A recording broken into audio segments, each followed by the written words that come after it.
Most people believe they'd notice the moment their life stopped feeling like their own. They wouldn't, because it doesn't happen loudly, it happens quietly, while nothing seems wrong. Think about how change usually enters your life, not through chaos, through convenience. A small adjustment here, a compromise there. You tell yourself it's temporary. You tell yourself it's practical. You tell yourself it doesn't really matter. And maybe at first it doesn't, but this is how the door opens. Nothing important is taken from you in one move. That would cause resistance. Instead, things are softened, rounded, reframed. You're not told what to do. You're guided. You're not restricted. You're protected. Language changes before behavior does. Here's the uncomfortable truth. Control doesn't arrive wearing armor. It arrives dressed as reason. It sounds like common sense. It feels like being responsible. And that's why it works. You don't remember the first time you stopped saying something you believed. You just remember deciding it wasn't worth it. Not worth the argument. Not worth the looks.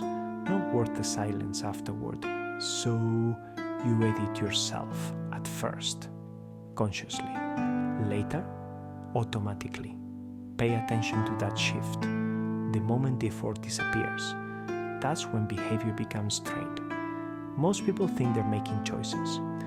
What they're really doing is selecting from options that feel safe, and safety slowly becomes the highest value.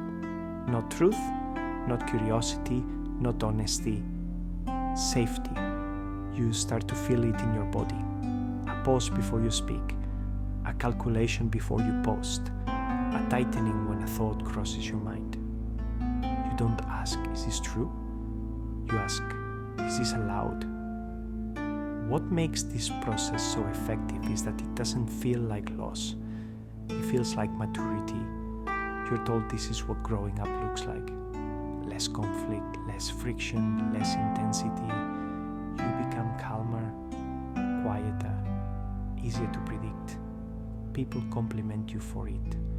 But here's the trait no one mentions. When you remove friction from your life, you also remove edges. And edges are where identity lives. Notice how often you hear phrases like, just go with the flow. Don't overthink it. That's just how things are now. These phrases sound peaceful. They're not instructions to relax. They're instructions to stop examining. Systems don't survive by force alone. They survive by teaching people which questions are inconvenient. Once a question becomes awkward, it disappears. And once it disappears, control doesn't need to defend itself anymore. There's a moment most people never notice. It's not when something is taken away, it's when the absence stops bothering you. That's the real turning point. Because now nothing feels missing, you don't feel trapped, you feel settled, you don't feel controlled, you feel normal. And normal is powerful. Normal keeps things quiet. Here's something worth sitting with. Think about the version of you from years ago. Not what they believed, not what they knew, but what they were willing to question. What felt obvious to them that now feels off limits. It's not that you became weaker, you became adapted. Adaptation is praised even when it costs you something. The unsettling part is this.